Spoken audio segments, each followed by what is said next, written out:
Chapter 7. Coffee with God's Messenger. Saturday afternoon arrived too quickly for Starr's liking. All week, he'd been rehearsing what to say, what to wear, what to do with his hands. And all week, Clarence and Petunia had been no help whatsoever. "Wear the blue shirt," Petunia insisted. "Makes your eyes pop." "The black one," Clarence argued. "Slimming. Mysterious. Like a man with secrets." "I don't need to look like a man with secrets," Starr snapped. "I need to look like someone who doesn't still live with his trauma, or roaches." "Rude," Petunia muttered. In the end, Starr chose the blue shirt. It felt like a compromise between trying too hard and I just crawled out of a depression nap. He paired it with jeans that didn't have mysterious stains and sneakers that almost looked new. "You look edible," Petunia declared, fanning herself. "You look like a functioning adult," Clarence said approvingly. "God's work is being done." Starr ignored them, grabbed his keys, and headed out the door before he could lose his nerve. The cafe was small and cozy, all warm wood and hanging plants. The kind of place where time slowed down and lattes came with little hearts drawn in the foam. Starr spotted Tony immediately, sitting by the window, sunlight catching his glasses, reading a paperback like he had all the time in the world. For one terrifying second, Starr considered bolting. But then Tony looked up, saw him, and broke into that wide, chest-deep smile. And Starr's knees went weak. "Starr." Tony stood, giving a small wave. "Hey, glad you made it. Wouldn't miss it," Starr said, his voice half a pitch too high. He cleared his throat, sat down. "Well, maybe a little almost missed it." Tony chuckled. "Same. I almost texted to cancel. Thought you might think I was, what's the word, pushy." Starr blinked. "Pushy? You literally offered coffee. That's like the least pushy thing a person can do." Tony grinned. "Fair point." The ice, such as it was, melted. They ordered. Tony got a cappuccino. Starr nervously blurted out, "Chai latte," because it sounded romantic, then immediately regretted it when it arrived, foamy and aggressively spiced. Conversation started cautiously. Work, weather, the jazz band at Bushnell Park.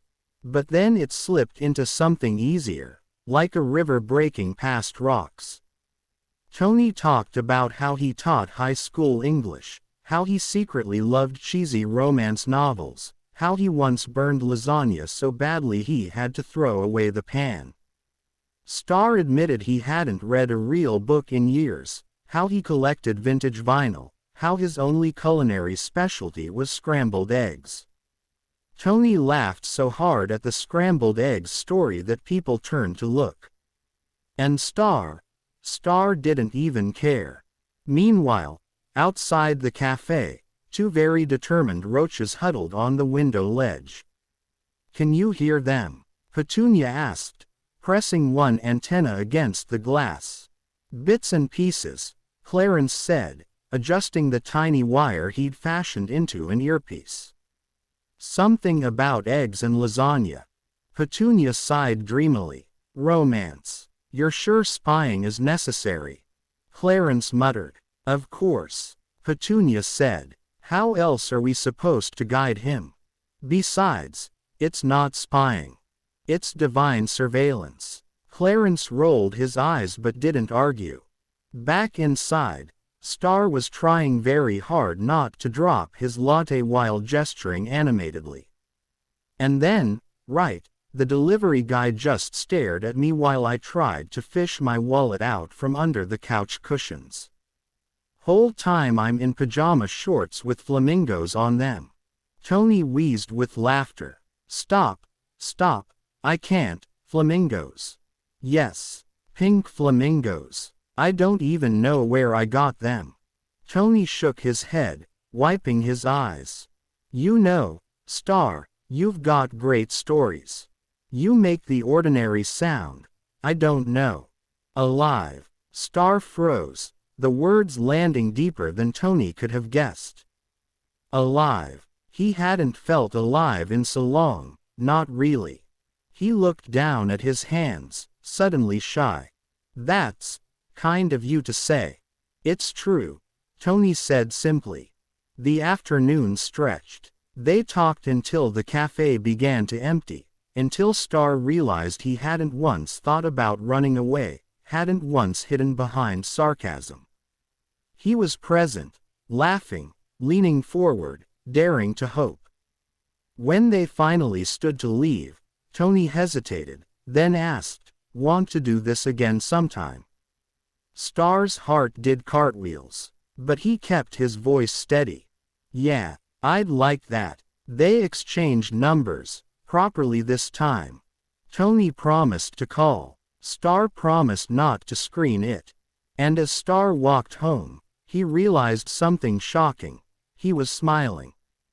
Not the forced kind, the real kind. At the apartment, Clarence and Petunia were waiting by the door like anxious parents. "Well?" Petunia demanded. Starr dropped onto the couch, still glowing. "It was good, really good." Clarence beamed. "Step into the light, son. You're doing it." Starr laughed, shaking his head. "You two are ridiculous. But, thank you." Petunia waggled her antennae. "Baby, this is just the beginning. You've got a whole love story waiting for you." And for once, Starr didn't argue.